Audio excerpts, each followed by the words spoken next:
Good evening, everyone. Welcome. Tonight, our speaker will be Vanessa Able, and the title is the talk is titled "The Giggles." Everyone, welcome Vanessa. Thank you, Bonnie. Thank you, everybody. And I just spotlighted you, so you have to change it back to gallery view. Thank you. Yeah, I want to see everybody. I can see Dave in his Zendo. Dave's taken a trip, and it's always good to have also Peter, but ignore. So yeah, nice to see everybody this evening.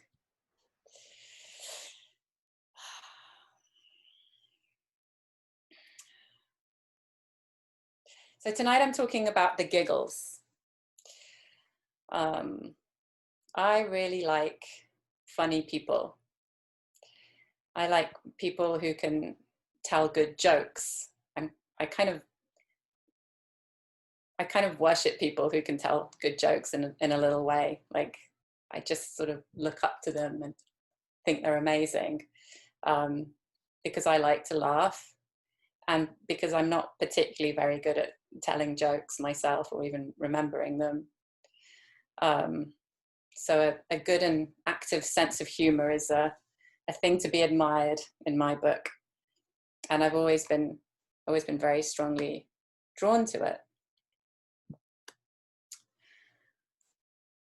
So I was thinking about this talk, and I was talking about it with my husband, that I was thinking about funny things and jokes. And so he sent me a YouTube compilation of the Dalai Lama just being funny. And you sort of forget just how funny the Dalai Lama can be. He's just got such a great sense of humor when you see him interviewed. And in the compilation, there was this one interview with this lady called, maybe you know her, it might be just a thing because I'm not so familiar with TV personalities, but a lady called Nora O'Donnell. Yes, no, familiar? Anyway, she was interviewing him back in 2013. And I think everyone gets a little bit nervous when they're interviewing the Dalai Lama. You know, they're a little bit like, and she's asking him these questions like, so you're celibate and you don't drink? And he's like, yeah. And he's like, you don't take tobacco, you don't smoke? He's like, yeah. He's like, you're vegetarian? And he's like, yeah. And then so she says to him, so how do you have fun? And he says, I take drugs. And it was wonderful. And then he just laughed and laughed, and he made her laugh. And I love him. What a guy. So it's important to laugh. And at the moment, I find I don't laugh so much. I miss it. I miss having really good belly laughs, because when you do, it feels good, right? And you get that really good physical feeling and that kind of wave that goes through your brain, the endorphins, and you can feel very relaxed and focused after a good laugh. And I'm also somebody who's very susceptible to getting the giggles, which is a little bit different from laughing. Does anybody else get the giggles sometimes? Or I can see Janet giggling. The giggles. School is where you get the giggles. I think school is when you first start to get the giggles. For me, around my, I guess what would be high school here, around my teens. And really, I think they're among the best laughs I ever remember having were when I was at school, mostly when I was not supposed to be laughing, which for me begins to touch on the definition of giggles. I had a good friend at school who was like my giggling partner, and we would just giggle. We loved being in each other's company. I'd get to school early, and so would she, and so we just sort of sit there before class, kind of being like teenagers, and then we just sort of find funny things that nobody else really found very funny. But it amused us, and it kind of kept us up. And then we'd stay late after school, and we even actually started doing an after school Latin class together, just so that we could kind of spend more time in this state of mirth together.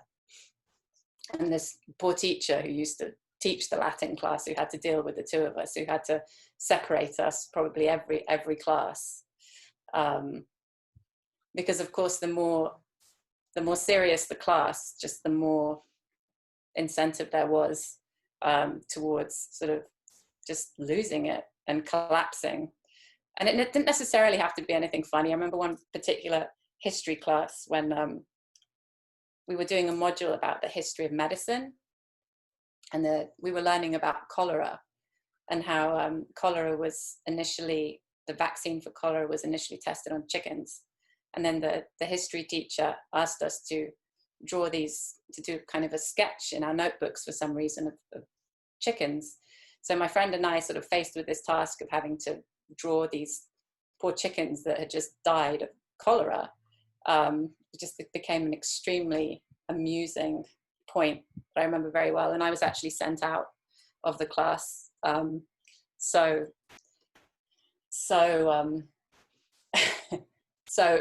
like unattached did I become to my sanity in that moment. Yeah.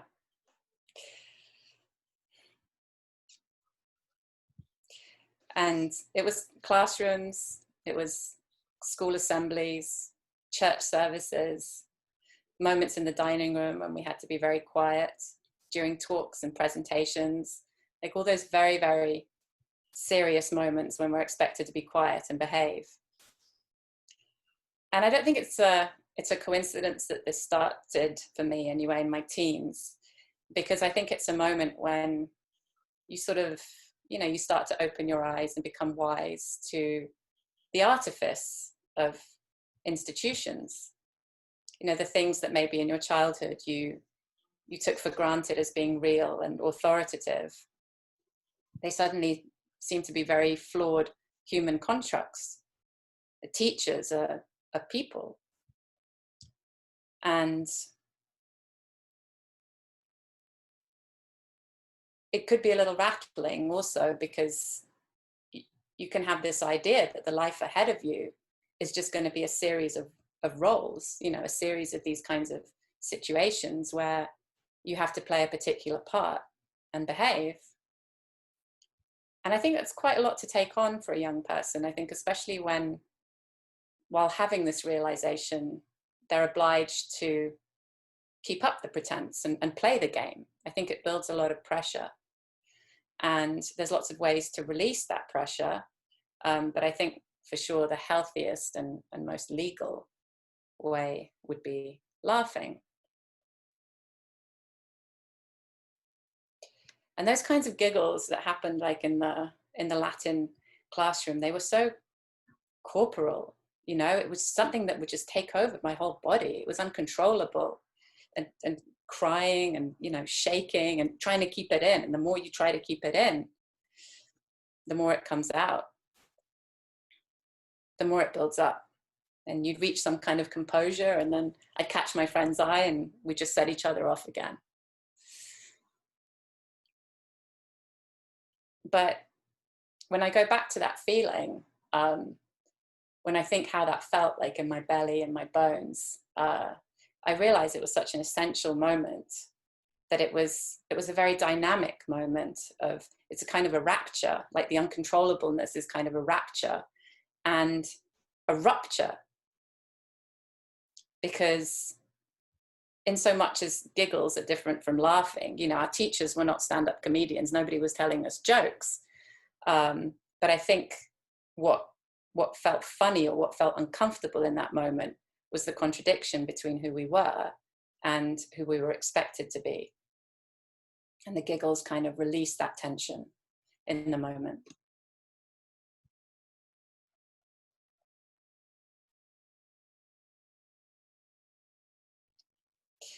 So I'm sure I'm not the only person here who's a fan of Alan Watts, an occasional fan of Alan Watts.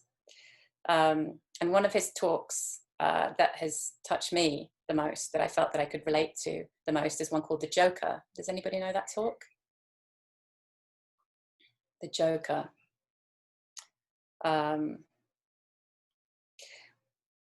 It's built on one of his favorite themes, which I think I would summarize with one of his recurring questions, which was, is it serious? Is it serious? And often when he posed that question, he would differentiate between sincerity and seriousness, being sincere and being serious, there being a difference between the two. And in this talk, The Joker, he talks about the historic figure and the function of the fool. So fools, as I found out recently, and I really didn't know this, that they've actually kind of been a social function in pretty much every recorded, historically recorded society, at least the major ones that I could understand. So Roman society, like old Chinese society, Indian, Japanese, Africa, Native America, Central America, everywhere within these worlds, there's been the figure of a fool in some sense or another. The most common one that springs to mind is the medieval sort of British court with the king and the courtiers and the fool, the jester, who is a permanent fixture in the court. And this was a tradition for centuries, at least in England, and not just in the court. Families, like rich families, people who had the big houses and lots of land and names and subjects. They would also have fools at home and jesters. And so the fool wasn't just somebody who wore silly bells on their hat and juggled and told bad jokes. Like they performed a very sophisticated function. They had this role for truth telling, for keeping it real. The fool would sort of be divested of all normal political standing, and they wouldn't have social status in the way that other people in the court or other people in the household would have. So the fool was very much a person on the outside, a person who had nothing to lose, a kind of a person with no skin in the game. So from the king's point of view or from the family's point of view, they could be trusted. Kind of like an insider outsider. So in the words of Alan Watts, that the fool is there to remind the monarch of his humanity also. So he would never get too stuffy. So the fool's kind of there to keep things light. And it would be something like the equivalent of a grinning skull, like a skull that a monk would traditionally keep on their table in their cell to remind them of their mortality, so they wouldn't forget.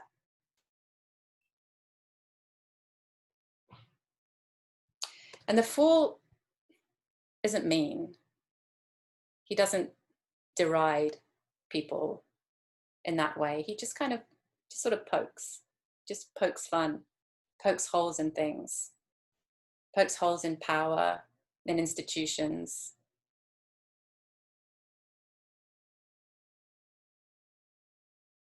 So the standpoint of the fool is that all institutions are games, which takes me back to teenagehood, when we were foolish, when I felt foolish, and I was repeatedly told that I was foolish by people around me. You're foolish.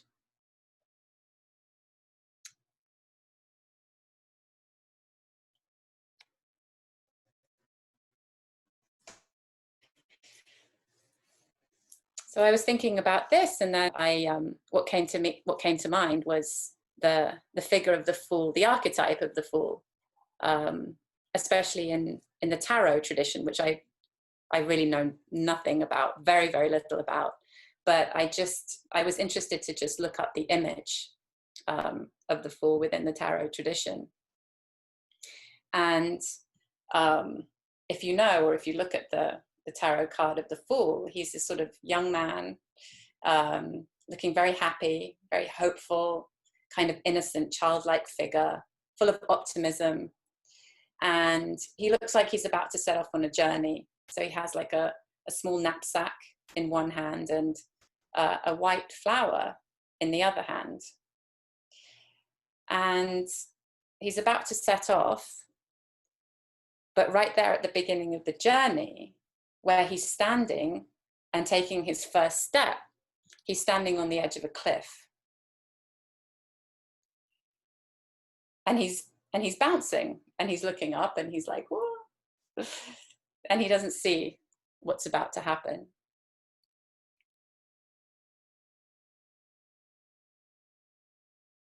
And so obviously it's really easy to draw similarities between the fool, I mean, you know where I'm going, right? The fool and the monk, right? And the bodhisattva.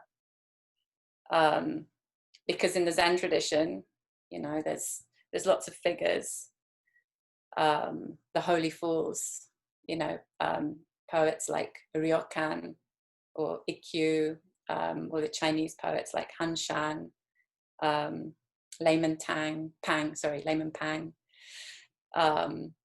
These are all sort of people who left their ordinary lives.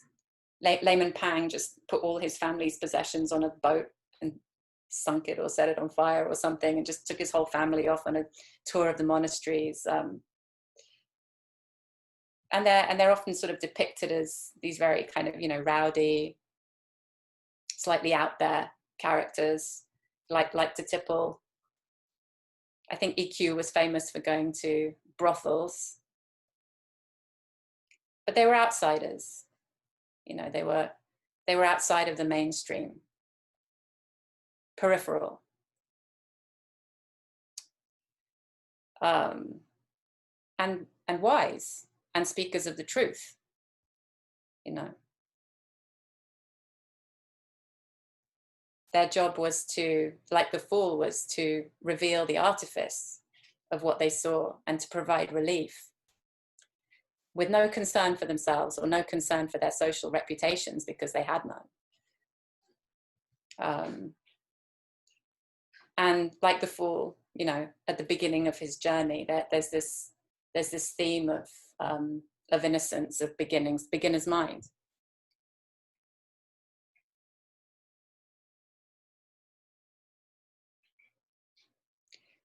Because the monk and the bodhisattva and the fool, I think what they have in common is recognizing the game. And I think especially in the case of the bodhisattva and the monk, is recognizing the game and choosing to play it with a lot of enthusiasm.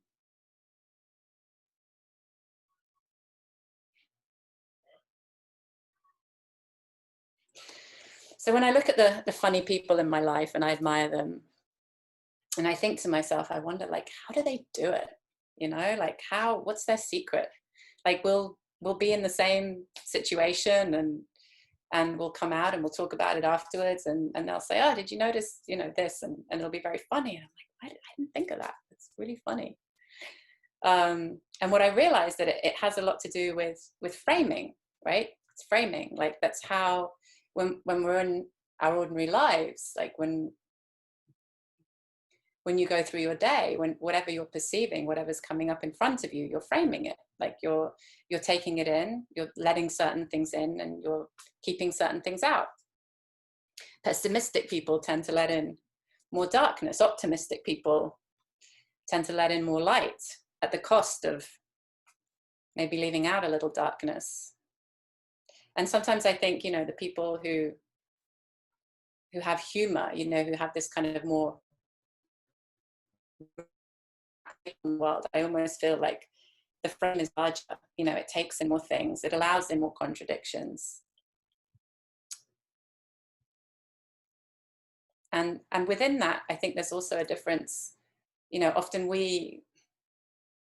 I know I do, I very often, you know, if I frame a story, I'll cast it and I'll cast myself as the hero, you know, or the, you know, the person who did well, or did the just act, or who did the right thing. And sometimes I think, you know, with that alternative way of framing, the person is very often casting themselves as the anti-hero. You know, there's no sense of, I guess, that kind of social standing that I was talking about earlier.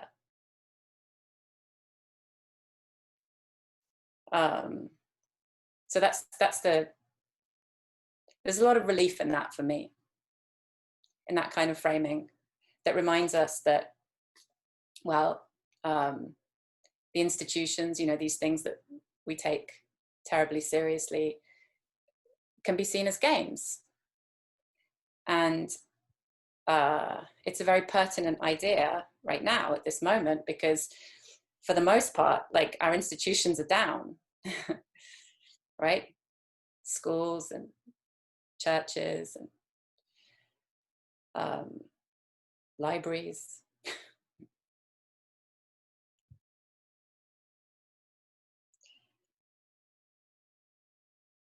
So I have a question, and it's, how is this, what's happening now, this pandemic, how is it framing our world?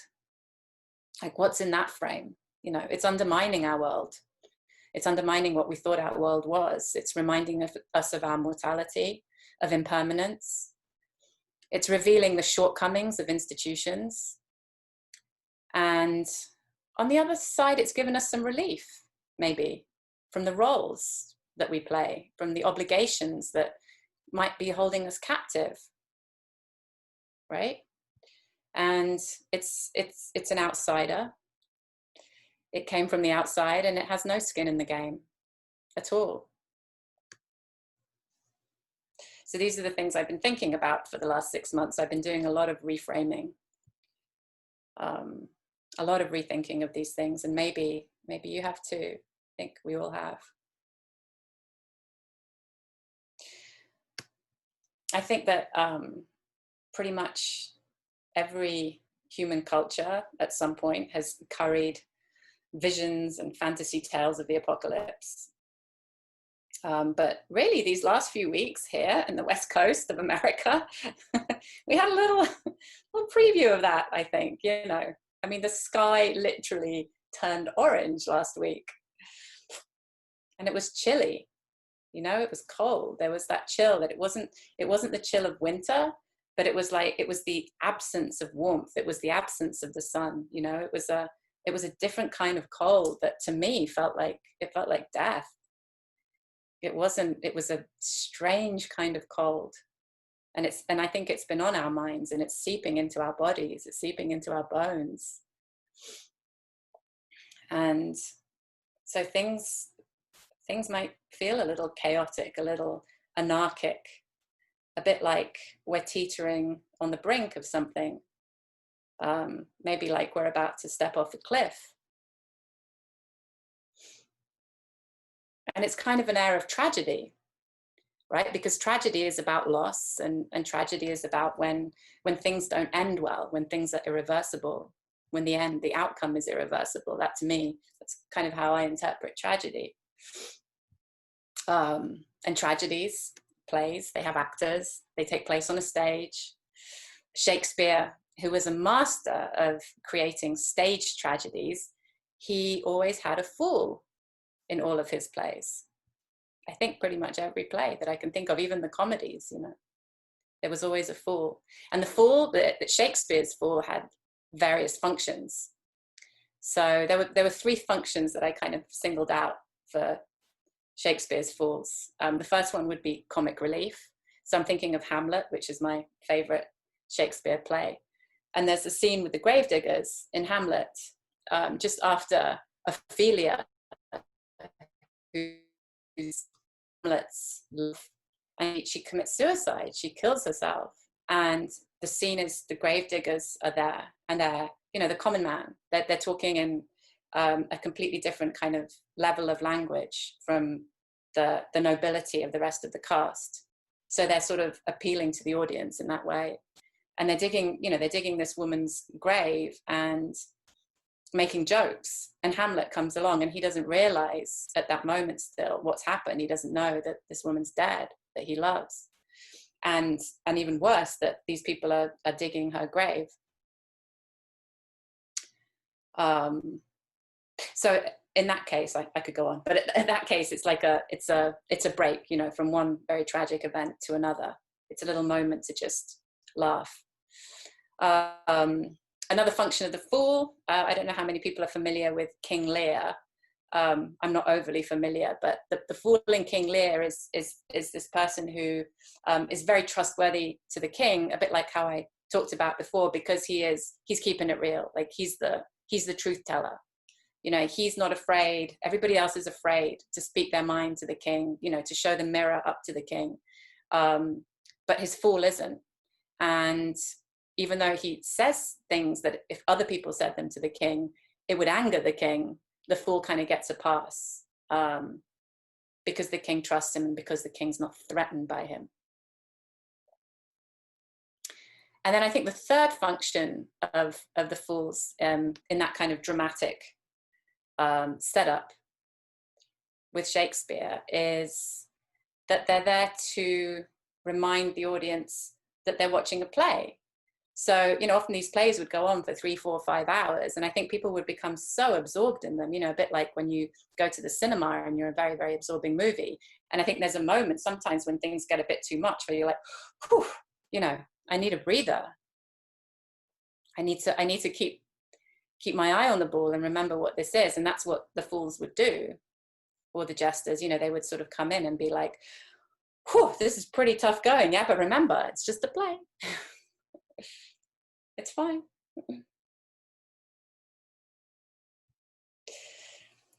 So for the audience, you know, by going into the theatre, by purchasing a ticket, you've agreed to something. You've agreed to playing this game and watching this and kind of suspending your disbelief in that moment. There's an agreement. And to me, at least, you know, I think one of the ways that I think about institutions is like this. It's kind of an agreement.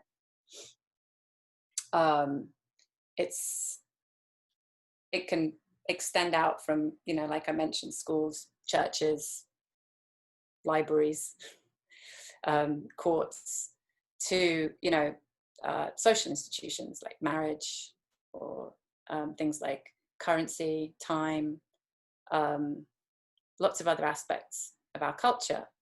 Kannon, you know, the place where we come and practice, is a kind of institution. We have certain agreements in place by which we operate. We're silent and mindful when we come to the Zendo in person. We bow. We walk around the space in a particular way. We don't bring our phones inside. We leave them in the car.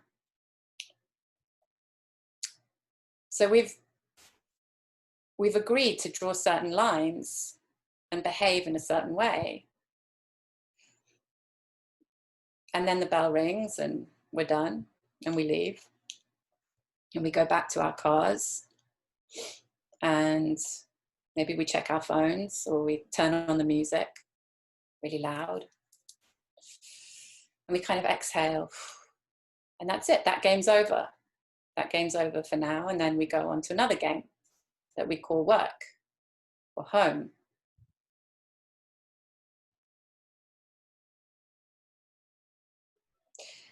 So some of the things we do within the context of different institutions might be very unique and particular to that institution, you know, to a particular institution or a particular game.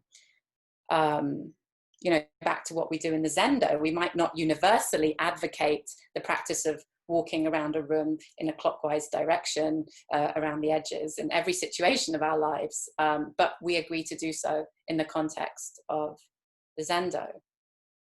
So we agree to temporarily suspend our disbelief in that context.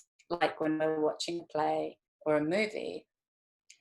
And so we can understand it in that way as a construct, and we don't take it too seriously, but we can play it with a lot of enthusiasm.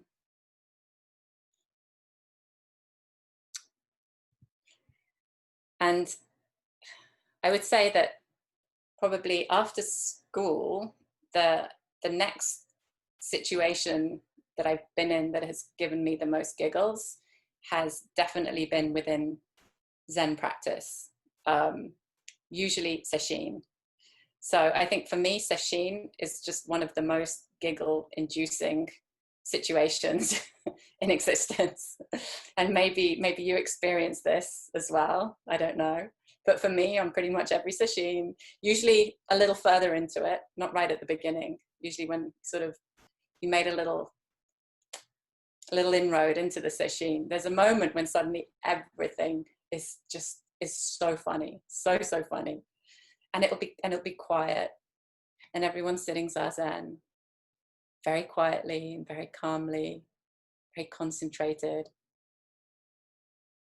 And I'm sitting there and I'm thinking, if I make so much as a peep, everyone will hear me, and the spell of the zazen and the whole sesshin is going to collapse. Even if I just let out a tiny snigger, everyone's enlightenment is on the line. It's all over, and there's just nothing funnier. There's just nothing funnier. And I shake, tears pouring down my cheeks. And if the teacher caught me at that moment, Able, what's so funny? Share it with the group. You know, what would you say? I mean, there's nothing to say. There's nothing to explain there. It's not funny, but it's funny. And I wouldn't have had an answer, but that's the real essence of Giggles. You know, it's very personal. It's very intuitive.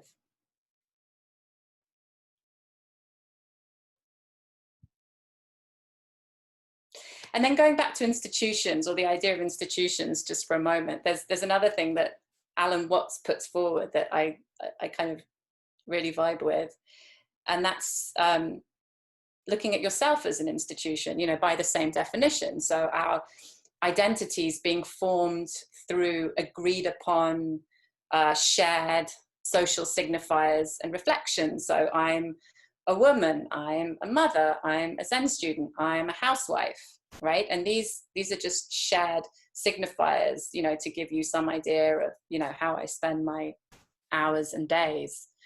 But these signifiers can also be tyrannical if you take them too seriously, or they would be for me if I took them too seriously. So for me, my question is, you know, so often, how can I undermine that? How can I play the fool to myself? How can I ensure that this institution of the self for me doesn't become stuffy? You know, that I take it too seriously and I forget that, well, it's just a construct.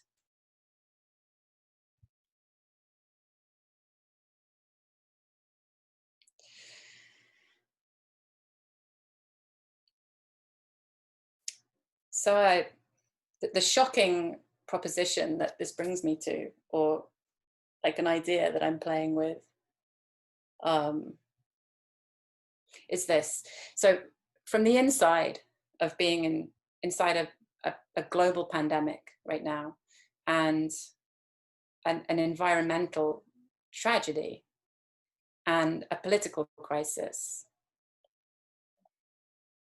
would it be irreverent right now? Would it be heartless to get the giggles? Would that bring the house down? Would it bring on the final act? Or might it help? I don't know. I do not know. I'm just putting it out there. I really don't know. But what I do know is that there's something very dear to me in the figure of the fool. Bonnie, are you there by any chance? I'd just like to share my screen for a second. Sure. Thank you. Give me just a second.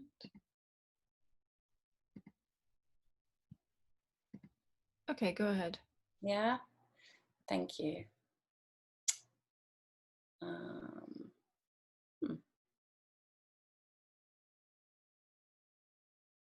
So it's at the bottom, See if green. this First works. green. Yeah, it's just sorry, I have to update my system preferences because I just no, I can't do it. Sorry, I've just upgraded my operating system. Is there anything you want to email me and then I could share it for you? Or is it not worth it? Probably not worth it. It's okay. Thank you though. That's kind. Thank you. I was just going to show you a picture before, so everyone can easily Google that later, because they're all the same. Like, I always thought that all the tarot cards would look very different, but they all look the same. So you'll know what I'm talking about. But I just love this picture. I'm going back to it now just to finish off. But this resiliently hopeful character of the Fool, and he's a little bit mad, you know, he's a little bit unhinged, a bit like Don Quixote, you know, battling the windmills. That's what he's like. He's traveling light, and he has this very optimistic, very humorous way of framing the world. He tells the truth because owning nothing, he owns nothing. He's got nothing to lose. All he has is just this little knapsack that he's carrying with him over his back. And, oh, thank you. Can everyone see that? Yeah. And you can see in his other hand, so he's twirling this little white flower, which all Buddhists will think, aha, the twirling the flower, vulture peak, Buddha twirling the flower. But don't know, seems like a funny coincidence that that's what he's doing. And you can look at his foot, you know, he's about to fall off the edge of a cliff. I mean, the man is one step away from annihilation, but he doesn't die. And I'll leave those of you who are interested to go ahead after this session and go and look up the story of the Fool's journey. It's a long and protracted arc, and he has lots of adventures and lots of ups and downs. But the spoiler, which I'm going to tell you now, is that he does not meet his doom in the next step that occurs after this picture. He does not end up in a pile of bones at the bottom of the cliff. He might fall over the precipice. He might fall into the darkness. He might fall into the unknown. But that is just the beginning of his journey. And the end of my talk. Thank you. And if anybody has any questions or comments or really good jokes to tell, now is a really good moment. Thank you.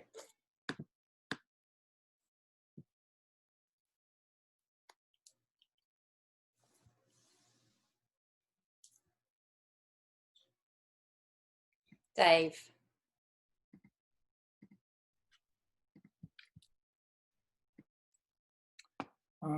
Thank you so much for your talk, Vanessa.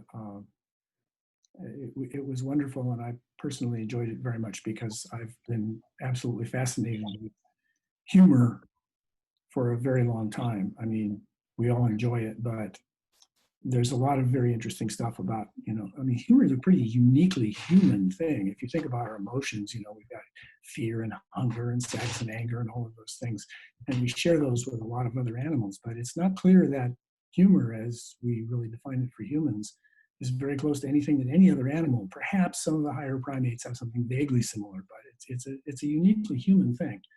And it's kind of interesting to think about, you know, where that came from in a biological sense. But what you were saying earlier about Alan Watts reminded, there's a wonderful quote I'm sure you're familiar with from Oscar Wilde, where he says, "Life is much too important to be taken seriously." And I think that whole idea of sort of puncturing the illusions, especially when you talked about the function of the king's fool, and it seems like there are two things about this that you mentioned. One is playing the fool to yourself so that you don't take yourself and all of your assumptions about life too seriously. you're always willing to stop and reframe. And then there's the other thing, which seems particularly conspicuous by its absence in certain parts of our society right now. I'm thinking particularly of the White House, where you have someone, and I don't know how this relates to the history of the king's gesture, like were there kings who had jesters and others who simply killed their jesters and didn't want them around? But it seems like it would be really good if we had, you know, a jester in the White House right now, although it obviously wouldn't work given the personality of the current resident of the White House. There was a very interesting quote that I heard recently from someone who was talking, he's a political satirist, and he was talking about the basic theory of political satire. You know, what is political satire? And he said basically, political satire, I mean, it's fulfilling a lot of the functions you talked about, but he said the fundamental structure of it is that you take reality and you just crank it up and exaggerate it in order to make a deeper point. And he said, how do you do that when the American electorate has decided to arm a game show host with nuclear weapons?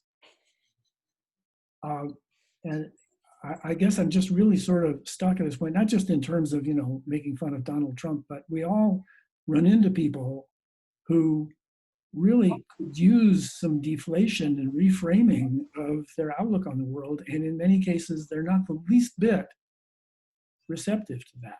Mm. Is there any kind of skillful means that allows us to play that role, you know, to basically put our practice into the situation and help these people to maybe let loose just a little bit and play the fool for them? I personally find myself often in situations where I simply don't see how I can do that. Yeah.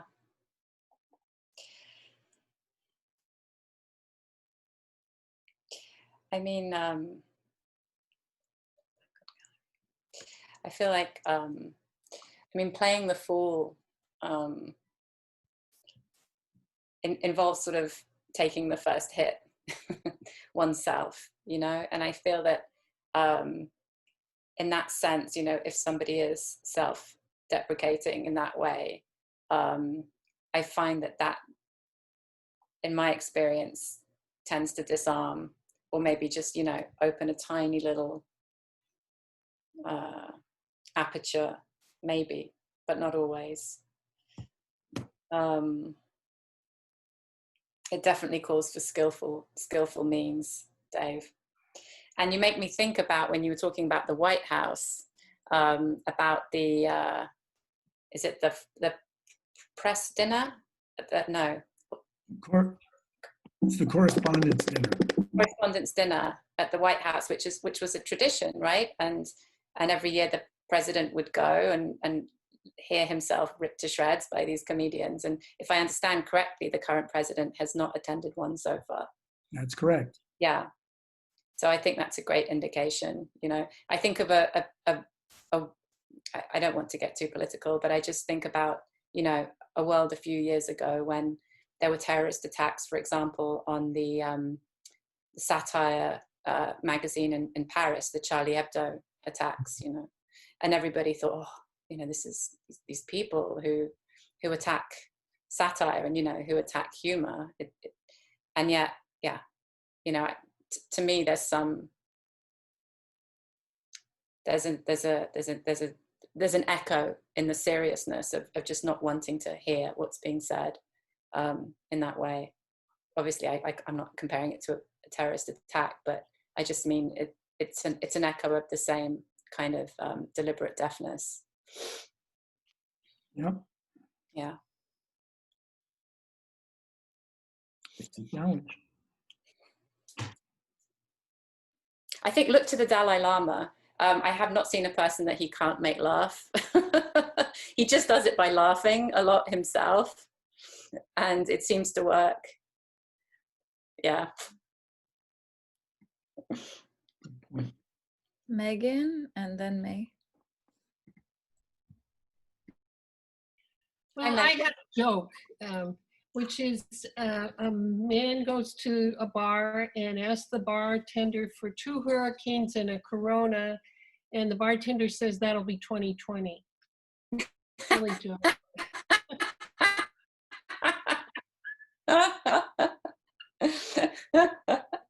What about a wildfire? You forgot the wildfire. That's great. Thank you. Mhm. May? Thank you for your talk. I really enjoy it. Thank you for bringing up Alan Watts. Just briefly encounter him. But thank you for this little interest. So make me curious. Yeah, it's funny that I think the other day, I think my son is already 11 right now. I think a couple years ago we bring him to the Legoland. Oh my God, that was the most happiest moment, you know. And then Legoland, everything designed, there's nonstop happiness, happiness, happiness, right? And then there's no single moment that you're not happy. I just that's his moment. There's a song, it's called, you know, you go to the elevator and then the elevator, the music starts to you know, sing. It's, everything's awesome, you know, that kind of everything's awesome. And now my son, the other day we started to sing is everything is canceled, you know, everything's canceled. And then now I just feel like, hey, you know, still something's there, you know. Just I don't know, it's just love. Yeah. The other end, it's oh gosh, I forgot. Anyway, yeah, just everything's canceled, but I think it's still a happy moment. Yeah. Right. Thank you, May. Do you mean to say, is your son able to find the humor? Is he able to? Oh yeah, we often just talk about. I think we often just talk about fabulous. He always talk about the opposite. You know, if he describes something which is his really depressing, for instance, their field trip has canceled. The field trip is actually, think about those kids that will spend a whole week in the desert. It's canceled. So he's pretty depressing, but he just used the word fabulous, you know, that kind of thing, and then spectacular kind of thing. So to express his depression. So I'm like, hey, you know, you're interesting to choose the word. But anyway. Yeah. Thank you. I've never been to Legoland. I took my daughter to Disneyland this Christmas. Oh, it's different. I think especially I think like a second grade, like 7, 8. Yeah. Oh my God. Yeah, I think the food. Yeah, they do design. They do design for happiness. I mean, they do. So everything's awesome. Everything's awesome. But in general, I think the Lego humor is quite sharp, isn't it? Like I think it's another brand that maybe doesn't take itself so seriously or likes to poke fun. From the Lego movies that I've seen. Yeah. Thank you. Yeah. Bonnie. I had a comment about what Dave said, wondering whether animals have a sense of humor. So one day I was walking down a road and I saw this cow, and I just looked at this cow and I said, "Hey, cow, do you have Buddha nature?" And the cow looked right at me and said, "Moo." So I thought that cow was pretty smart, enlightened, and had a sense of humor. I just wanted to share that. Yeah. I saw that one coming before the punchline. Any joke with a cow in it. Oh. Love it.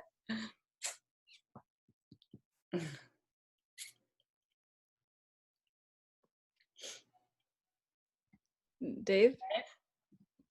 Just just quickly to follow up on what you just said, Bonnie, I'm sure you know the story about the student who went to his teacher and said, Master, does a dog have Buddha nature? And the master said, well, of course. He said, well, do I have Buddha nature? And the master said, no. He said, well, how come the dog has Buddha nature and I don't? He says, because you had to ask.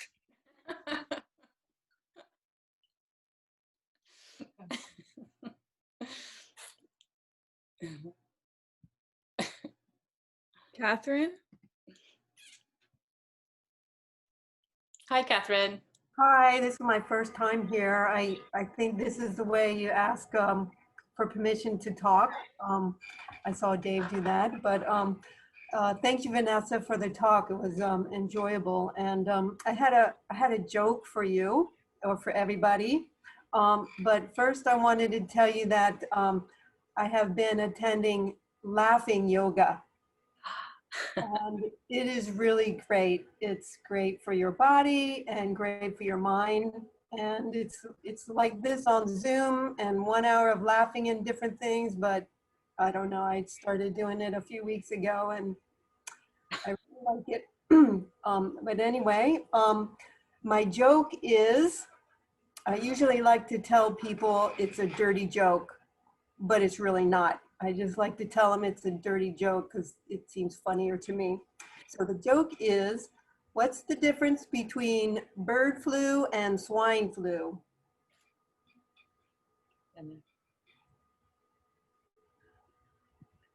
No idea.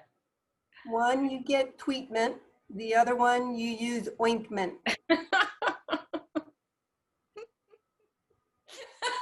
Dave. No. Good joke. That's my favorite joke. Thank you, Catherine. That's a great joke. If you're with adults, it's good to tell people it's dirty. Then it's a little funnier. But for kids, it's really good too. That is a good joke. I'll tell my daughter that one. And enjoy your laughing yoga too. Yeah, I have been. Do they tell you lots of jokes, or do you just sort of start like a momentum of laughing and then it just gets everybody laughing? No, they have little things. You go through like little laugh exercises, like you start out little and then you get big, or there's one exercise where you go like this and you go, and I don't know. I just need to laugh during these times. Well, thank you. Enjoy. I hope you get more out of that. That sounds great.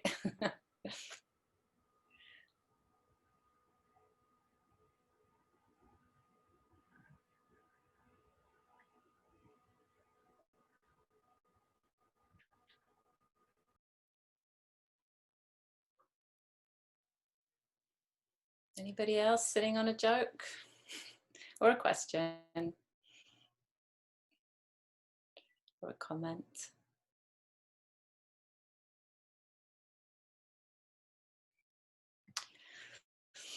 I have a joke then that I will tell. This is a joke that I heard on the internet yesterday or the day before yesterday. It's a story joke. So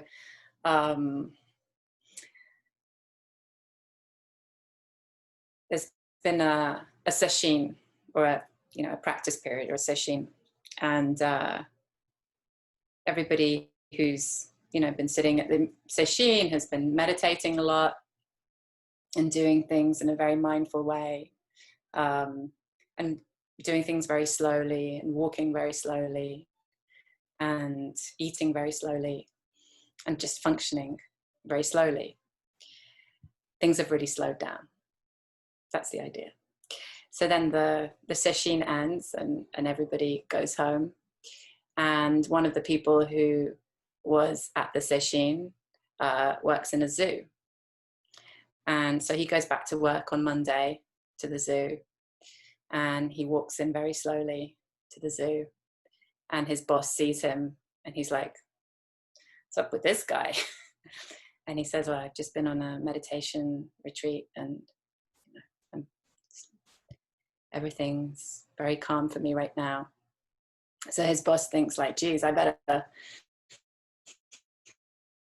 keep an eye on this guy. I'm gonna give him a new job today. So he sends him over to the tortoise enclosure. He says, go spend the day at the tortoise enclosure. I think that's where you need to be today after your retreat. So the man goes off, and at about lunchtime, the supervisor sort of starts thinking, like, maybe I'll go and check on that guy, see how he's doing with the tortoises. And he gets to the tortoise enclosure, and the door to the enclosure is open, and all the tortoises have gone. And the man's just standing inside the tortoise enclosure, kind of looking a bit startled. And he says to him, what happened? Where are the tortoises? And he says, I don't know, I just came. I opened the door, and whoosh! Because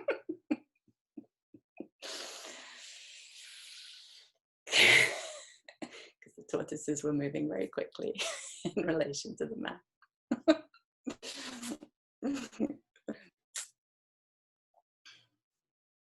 On that note, are we good? Are we out of time, Bonnie? I think Les might want to say something. Oh, sorry, Les, I didn't see. No, just saying thank you. Oh, okay. You're welcome. Thank you, Vanessa. Thank you, Teresa.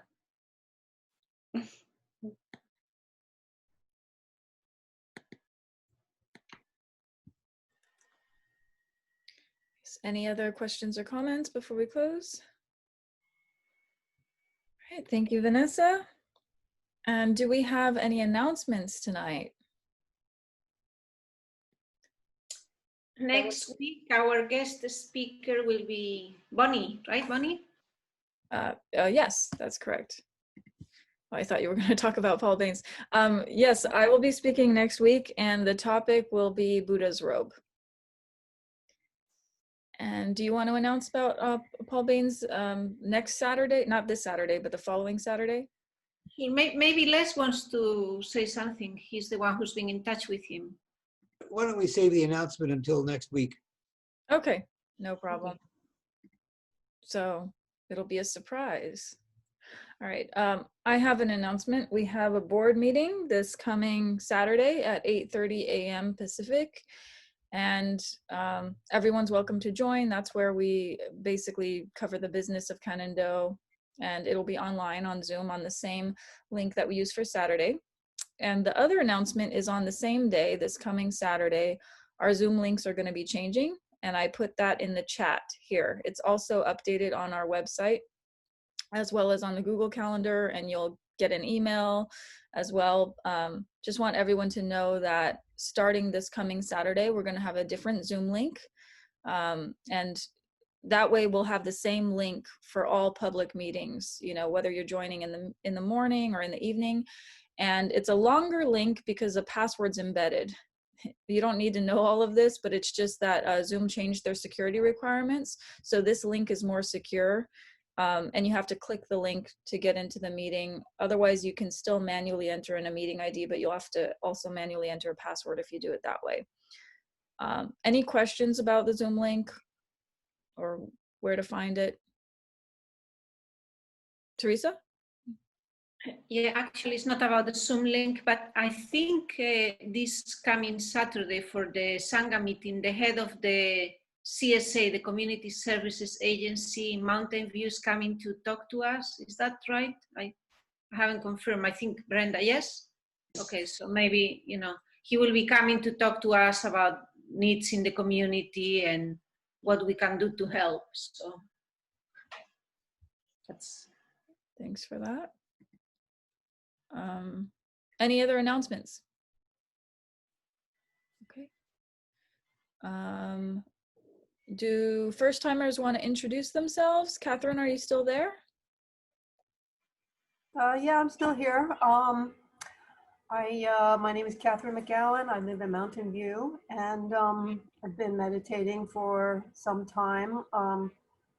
I I started about 2 years ago and was going for about a year, and then for some reason I stopped. But I noticed that there was good things, and I attribute it to the meditation. I started with a Headspace, like 20 minutes a day. And then I just recently, a few months ago, started to do it again in the morning.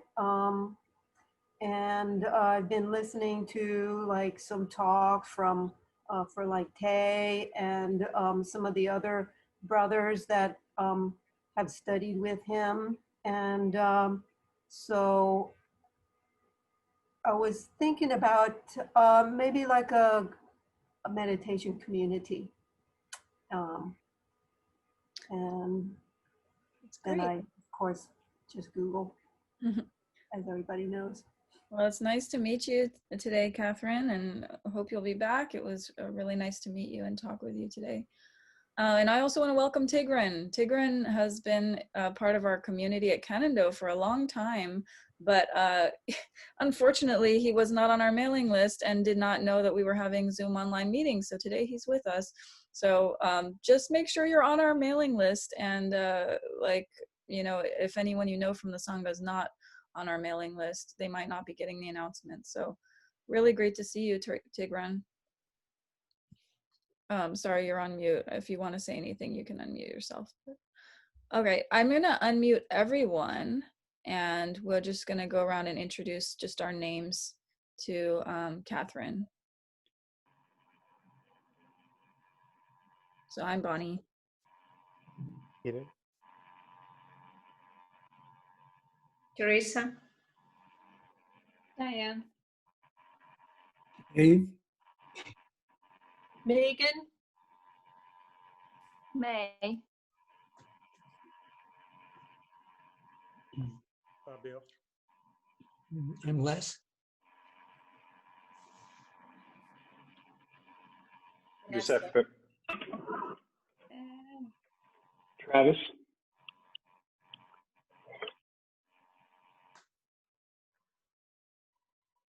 You all. Nice to meet you all. Nice to meet you. All right. Oh, yes, there's one more important reminder, which is that we do record these sessions. We record both the video as well as the audio, and we post them on our YouTube channel and on our podcast. So if you also want to listen to past Dharma talks, you can find them on Spotify, Apple Play, YouTube, on a lot of these places. But we also want to respect everyone's privacy. So if you do not want your question or comment being publicized, it's very easy for us to edit that part out before we post it. However, we need to know pretty soon because we tend to post it within a few days. So you can send me a chat right here, or you can email me at bonniejc@gmail.com. So yeah, just want to remind everyone that these sessions are recorded. All right.